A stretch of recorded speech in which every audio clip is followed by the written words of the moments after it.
Irmãos, está escrito na palavra de Deus que ainda que formos infiéis, Ele permanece fiel. Não pode negar a si mesmo. É muito grande esse texto, sabe? Um texto muito grande. Está lá em 2 Timóteo, no capítulo 2. 2 Timóteo, capítulo 2, partindo do versículo 11. 2 Timóteo 2, partindo do versículo 11. Aqui nós temos como que uma frase completa. E ela começa assim, ó. Palavra fiel é esta. Palavra fiel é esta. No original, está escrito assim, ó. Palavra fiel. Mais nada. Palavra fiel. E aí, olha o que é essa palavra fiel. Ela diz assim, ó. Se morrermos, com Ele viveremos. Se sofrermos, também com Ele reinaremos. Essa palavra sofrermos, se fosse eu que colocasse aqui, eu não colocaria sofrermos. Porque a palavra sofrer, no grego, ela é crisis. E a palavra aqui, no grego, é upomonem. Tá? E a melhor tradução dessa palavra seria perseverarmos. É verdade que para perseverarmos nós sofremos, né? Mas a palavra correta é perseverarmos. Porque o assunto do reino não está relacionado apenas com o sofrimento, né? Lá no século passado, quando a palavra de Deus havia sido retirada, né, das mãos do povo de Deus, havia essa ideia de que o alto flagelo contribuía com a posição que nós teríamos com Deus. Irmão, Oi? da Dirce aqui está perseverando. Perseverarmos, isso. Nós tivemos alguns irmãos conhecidos, como a Madame Guyon, por exemplo, que ela colocava pedra no sapato dela e ela dizia que aquelas pedras no sapato dela, elas estavam ali para que ela pudesse sofrer com o Senhor, para ela poder reinar com o Senhor. Então, são interpretações erradas da palavra de Deus, né? Quando a palavra de Deus fala de sofrimento, é claro que está escrito isso, tá? Que é necessário que a gente padeça muito sofrimento. Mas o texto aqui, o assunto não é propriamente sofrimento. O assunto aqui é perseverança, né? Porque vem as crises e nós somos convidados a permanecer em Cristo. Vem as crises e nós somos convidados a escolher a vontade de Deus. Vem as crises e nós somos convidados a negar a nós mesmos, tomar a cruz, seguir o Senhor, né? Então, perseverar é isso. Mesmo em qualquer circunstância, seja ela favorável ou desfavorável, nós escolhermos aquilo que o Senhor escolheu. Então é isso. Se perseverarmos, também com Ele reinaremos. É bastante importante nós entendermos isso, porque todos somos chamados para reinar, mas muitos são chamados e poucos escolhidos. Por que será que está escrito assim? Muitos chamados e poucos escolhidos. Então, eu vou tentar dizer para vocês aqui o meu ponto de vista. Eu penso que esse assunto não está relacionado à salvação, está relacionado ao reino. E somos poucos aqueles que escolhem o caminho da perseverança, escolhem o caminho da obediência, escolhem o caminho da cruz. Normalmente, né, chega uma circunstância, e eu não vou falar de circunstância desfavorável, não, porque nós cristãos, é só a crise bater na porta que a gente começa a andar como deveria andar sempre. Mas quando a crise vai embora, quando começa a sobrar dinheiro, quando as coisas ficam fáceis, o que costuma acontecer com a gente? A gente costuma se esfriar. A gente costuma, sabe, esquecer de onde a gente foi tirado. A gente costuma buscar um lugar onde a gente pode andar na carne e agradar a Deus e o mundo ao mesmo tempo.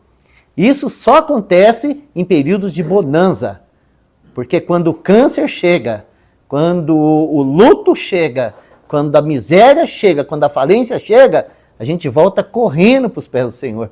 Não é verdade? Então, irmãos, eu penso que quando nós chegarmos na eternidade, estivermos lá diante do Senhor, nós vamos lembrar com muito gozo e alegria do sofrimento que nós passamos aqui na terra. Vamos falar assim, ó, bendito sofrimento, porque foi através daquela crise que eu pude encontrar o caminho da santificação. Então eu penso que é isso que está escrito aqui, sabe? Se sofrermos, também com ele reinaremos. Aí, o texto não termina aí, né? O texto continua dizendo assim, olha.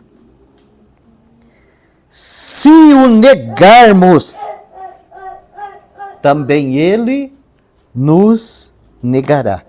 Esse é um outro texto que nós temos muita dificuldade de tocar nele, né? Principalmente nós reformados, né?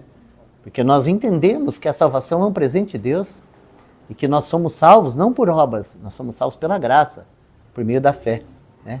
E isso é verdade eterna e isso não vai mudar, irmãos.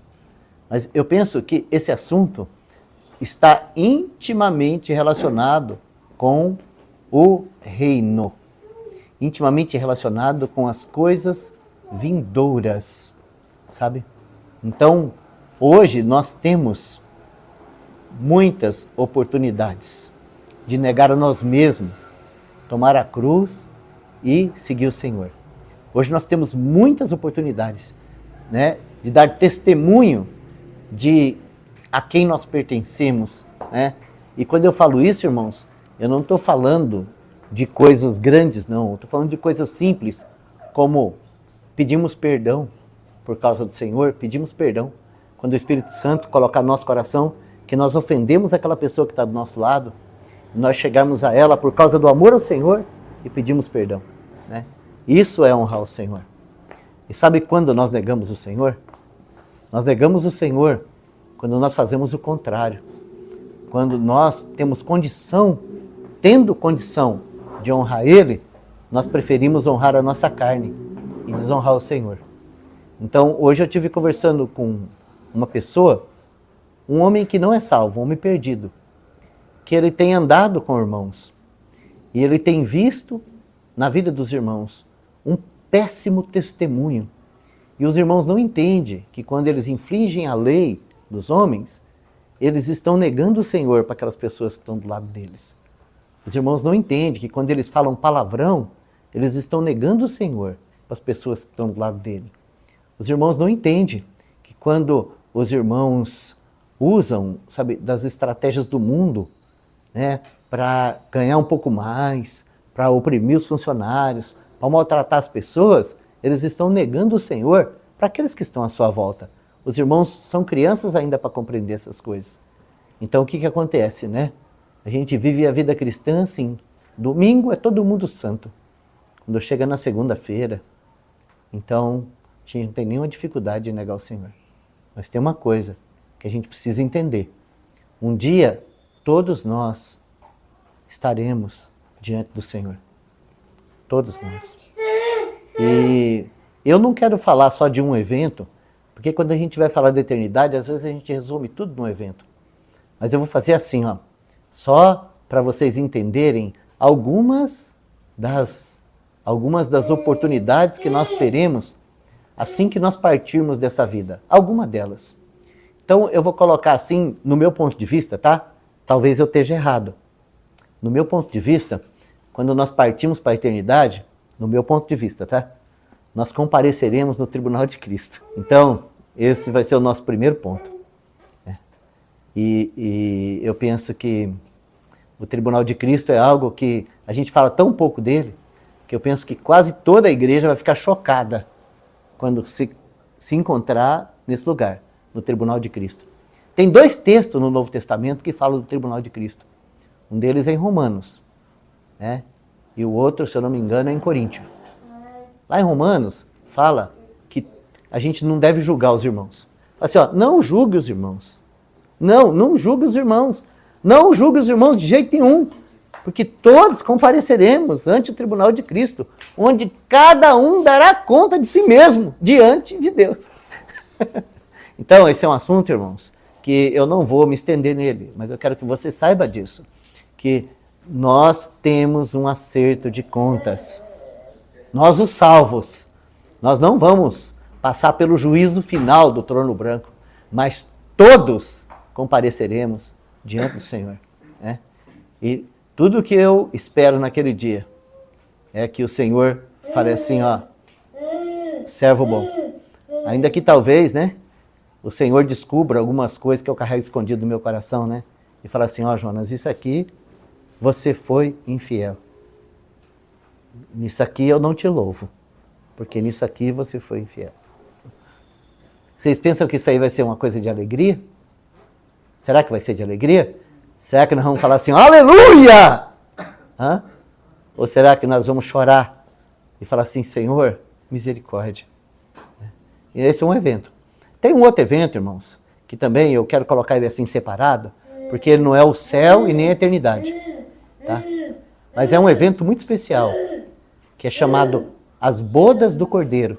Diz assim, ó, bem-aventurado aqueles que são chamados as bodas do Cordeiro. Fala a verdade. Qual seria o sentimento de vocês hoje aqui, né, se amanhã a Elô casasse, né, fizesse uma festa de casamento e ela deixasse de convidar pelo menos uns 5 de nós aqui, que conhecem ela desde pequenininha, né, e ela deixasse de convidar e a gente soubesse por quê. Assim, ó, a Elô não me convidou porque naquele dia que ela ficou doente eu não fui visitar ela. A Elô não me convidou porque eu maltratei ela num assunto. A Elô não me convidou porque eu nunca convidei ela para uma festa de aniversário lá em casa.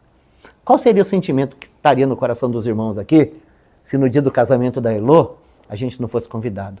Quem ia ficar feliz? Falar assim, tanto faz o casamento da Elô. Talvez você pense assim, mas imagine você, todos nós, entrarmos lá na eternidade. Entrarmos lá na eternidade. Todos nós entrarmos lá na eternidade e a gente descobrir, por exemplo, que o Evandro vai poder participar daquelas bodas do Cordeiro e nós não. Como que ia ficar nosso coração? Hã? Porque ele amou mais o Senhor do que a gente. Então, eu penso que esse não é um assunto assim, qualquer, né?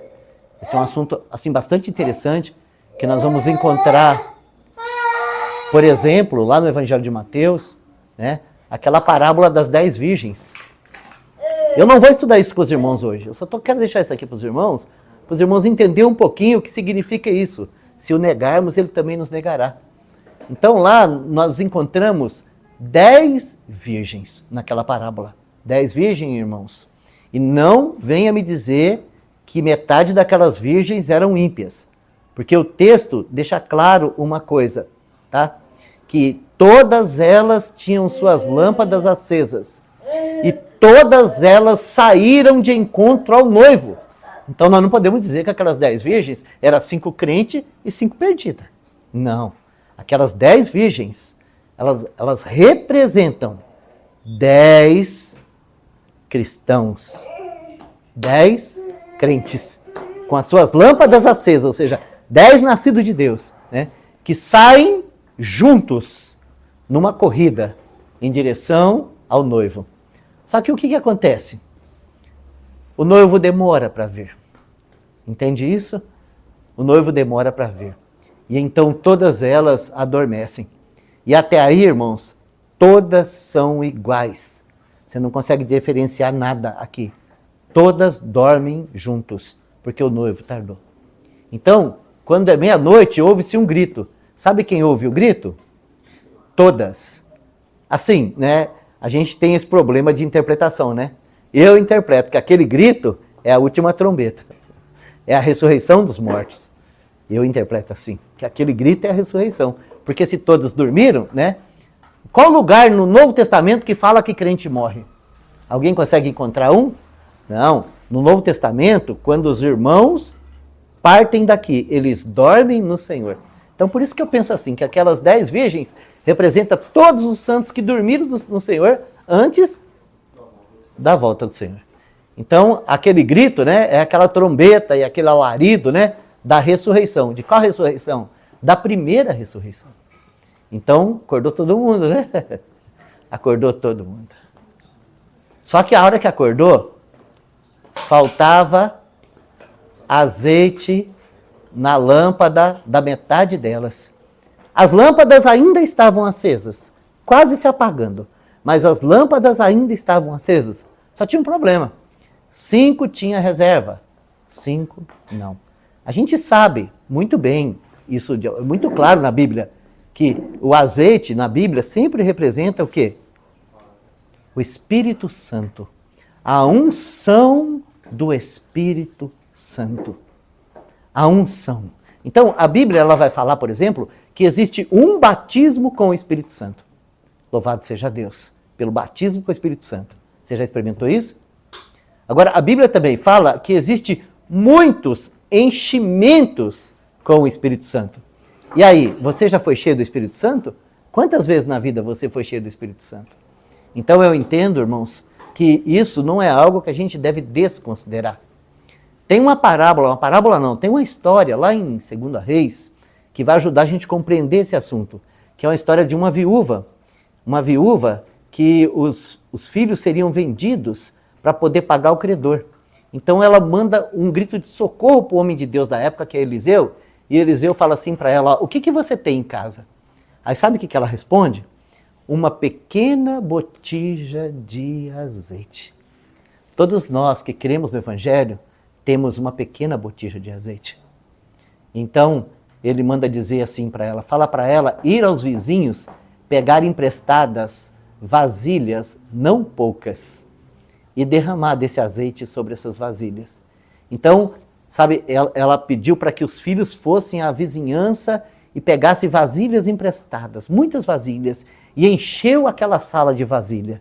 Então ela fechou a porta e ela começou a encher cada uma daquelas vasilhas. Então todas aquelas vasilhas transbordaram de azeite. Depois que encheu todas, o azeite parou. Sabe, é muito importante essa passagem bíblica, porque aqui está o ensinamento para nós sobre as circunstâncias. Todas as circunstâncias que chegam até a nossa vida, elas chegam como uma vasilha vazia.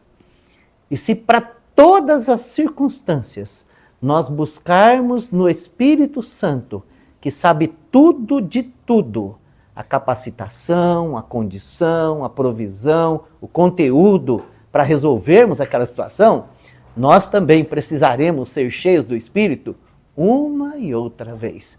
Eu acredito que essa é a diferença daquelas 5 virgens prudentes para as 5 loucas. Porque aquelas 5 virgens prudentes, elas consideraram isso como algo muito importante na vida delas, terem as suas vasilhas de reserva cheias de azeite.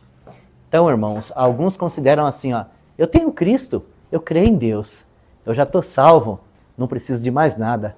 Você tem uma lâmpada acesa e uma vasilha vazia. Entende isso? Agora, quando você considera assim, eu tenho Cristo, eu tenho o Espírito Santo, e eu tenho demandas que são muito maiores que eu possa preencher. Eu preciso de filhos que honram o Senhor. Eu preciso honrar o Senhor no meu dia a dia. Eu preciso pregar o Evangelho para aqueles que ainda não conhecem. Eu preciso curar os enfermos que estão à minha volta, porque é mandamento do Senhor. Eu preciso de provisão para socorrer os necessitados. Eu preciso tanto. Então eu vou buscar do Senhor enchimento, renovação, enquanto eu viver. Então quando chegar no dia da minha partida, eu não vou partir só com a lâmpada acesa. Eu vou partir com um depósito. Sim, um depósito. Tem um versículo na palavra, falando da nossa partida, que diz assim, que a sua justiça permanece para sempre. Então, irmãos, eu penso que aqueles convidados, aquelas noivas, elas foram convidadas para as bodas. E as outras, o Senhor falou assim, ó, não conheço vocês. Aquela palavra não conheço vocês, não quer dizer que eu nunca salvei vocês. Aquela palavra não conheço vocês, a melhor tradução dela seria, eu não conheço vocês da maneira como vocês se apresentam aqui. Sabe, vou tentar fazer um exemplo um pouco melhor. Imagina que você vai realizar aí um evento muito especial, né? Vou pegar um outro personagem aqui para a Elô não ficar com vergonha. Então eu imagino que a Tereza, ela está organizando, né, a festa de aniversário do Dudu. Ela vai organizar a festa de aniversário do Dudu, né? Quantos anos, Dudu? 15. 15. Não, 15 não faz aniversário, não. Faz só com 18, tá, Tereza? 15 é muito pouco. Então, com 18 anos, quando o Dudu for fazer 18 anos, a Tereza vai fazer um banquete, ela vai fazer uma festa. E ela vai convidar todos os jovens, né? O Enzo vai ser convidado, a Elô, né?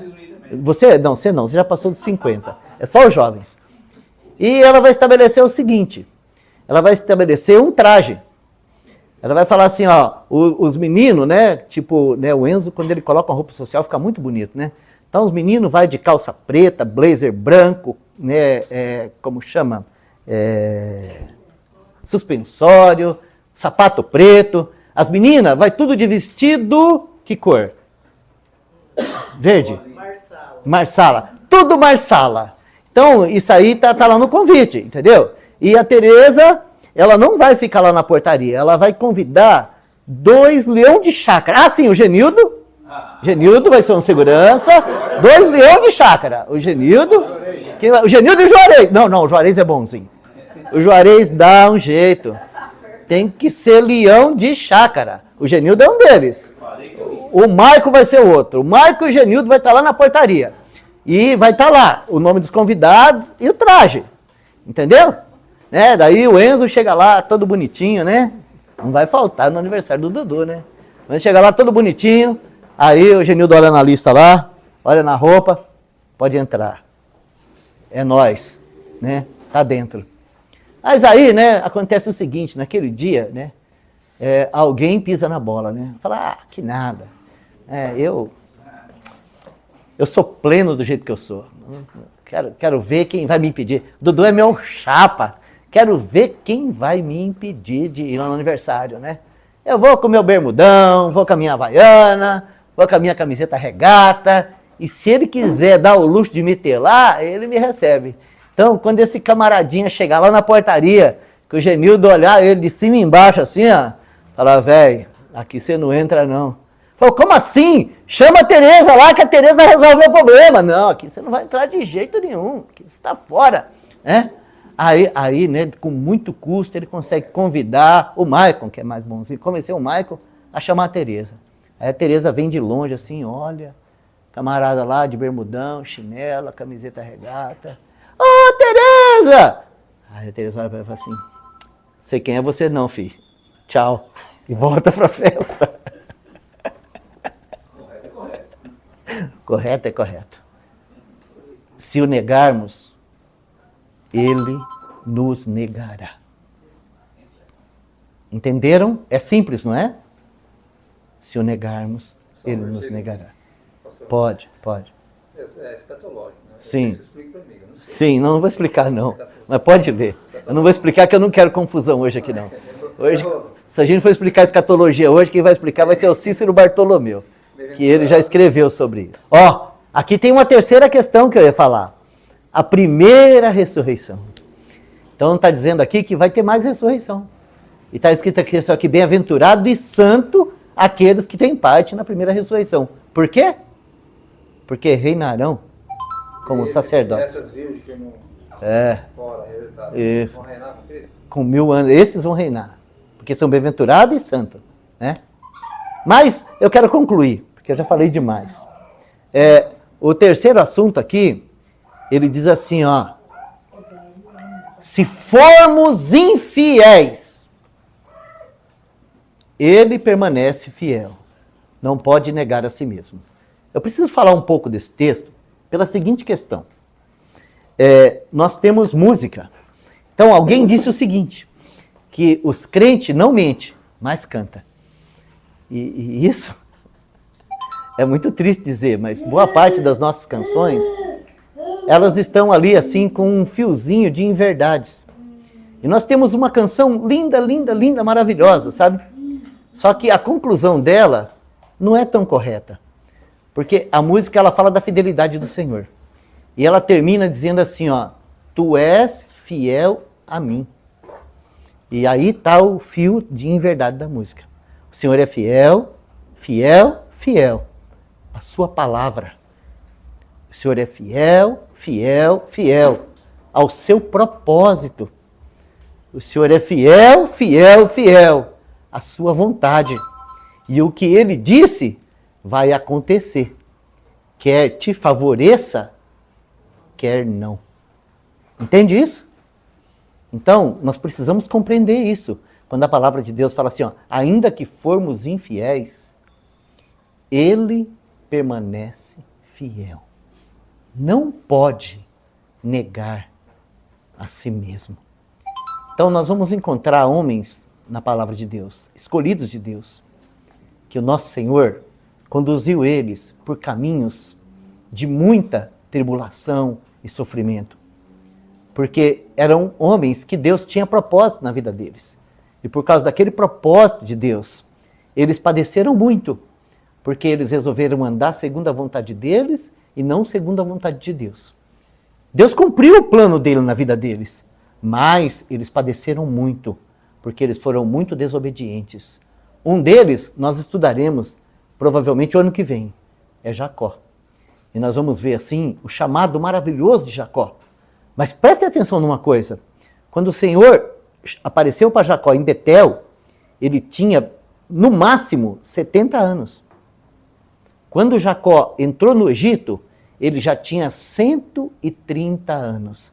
Ou seja, podemos dizer assim, ó, depois que ele conheceu o Senhor, ele viveu mais 60 anos até ele chegar no Egito. Esses 60 anos foram de muita tribulação na vida de Jacó, muito prejuízo, porque Jacó era igual eu e você, Jacó era muito teimoso. Então, quando ele chegou no Egito, que ele encontrou Faraó, Faraó perguntou para ele assim, quantos anos você tem? Então Jacó disse assim, 130 anos. Poucos e maus foram os meus dias. Por que isso aconteceu? Porque Jacó foi muito desobediente. Jacó que seguiu o seu próprio caminho. Agora, sabe o que é grandioso? É que Deus não desistiu de Jacó. Deus foi lá e buscou um enganador, alguém que só pensava em ser abençoado, um mentiroso, alguém que era focado em si mesmo, cheio de estratégia. O Senhor foi lá e buscou esse homem, salvou esse homem e transformou ele, sabe no quê? Num abençoador. Transformou ele num profeta. Transformou ele num adorador. Mas sabe aonde que essas coisas foram aparecer? Lá no Egito. Depois de 130 anos de dor e sofrimento. Então é nesse quesito que eu quero que você saiba que o Senhor não pode negar a si mesmo. Ele permanece fiel. E como é bom saber que ele permanece fiel. Como é bom saber que ele não apenas nos chamou, mas ele também nos salvou. E ele não apenas nos salvou, mas ele também nos justificou. E ele não apenas nos justificou, mas ele também nos glorificou. Essa é a obra de Deus completa na nossa vida. Esse é o propósito de Deus na nossa vida. E por causa disso, ele não desiste de nós. Mas não nos esqueçamos disso. Nós retardamos, nós nos desviamos, nós fracassamos. E é por isso que nós sofremos bastante. Que o Senhor tenha misericórdia de nós e continue falando aos nossos corações. Hoje, o propósito do meu coração era estudar com vocês a vida de Abraão. E nós entraríamos no capítulo 13, 14, 15 e 16. Na verdade, eu queria completar com vocês hoje o capítulo 14, pelo menos. Mas eu ia falar sobre o capítulo 13, 14, 15 e 16.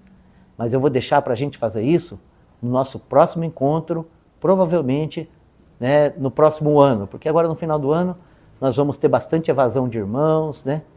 Uns viajam, outros estão trabalhando demais, e eu sei que nós não teremos todos os irmãos juntos. Então eu pretendo continuar esses estudos que nós estamos fazendo sobre o quarto dia e os luzeiros no ano que vem com os irmãos. Amém? Que Deus abençoe. Vamos orar. Pai, nós queremos te dar graças a Ti pela Sua palavra, Senhor. Porque a Sua palavra é fiel. A Sua palavra é verdadeira. A Sua palavra é genuína e é cheia de realidade. E é tão maravilhoso saber, Senhor, que o Senhor é fiel. É tão maravilhoso saber, Senhor, que o Senhor nos chamou para reinar com o Senhor. É tão maravilhoso saber que nós pertencemos a Ti. Bendito seja o Teu nome, Senhor. Coloca do Teu temor no nosso coração, Senhor, para que nós não venhamos ser aqueles que negam o Senhor e que serão negados pelo Senhor. Que não venhamos ser aqueles, Senhor, infiéis, que daremos trabalho para o Senhor e só trabalho para o Senhor. Ó Senhor, tem misericórdia de nós e nos ajuda a nos atentarmos com mais firmeza às palavras ouvidas. Nos ajuda, Senhor, a provarmos em nossa experiência a morte e a ressurreição do Senhor, para que a vida do Senhor seja fortalecida e manifesta em nosso testemunho diário, enquanto jornadearmos por essa terra. Nós te pedimos, Senhor, e te agradecemos. Em nome de Jesus. Amém.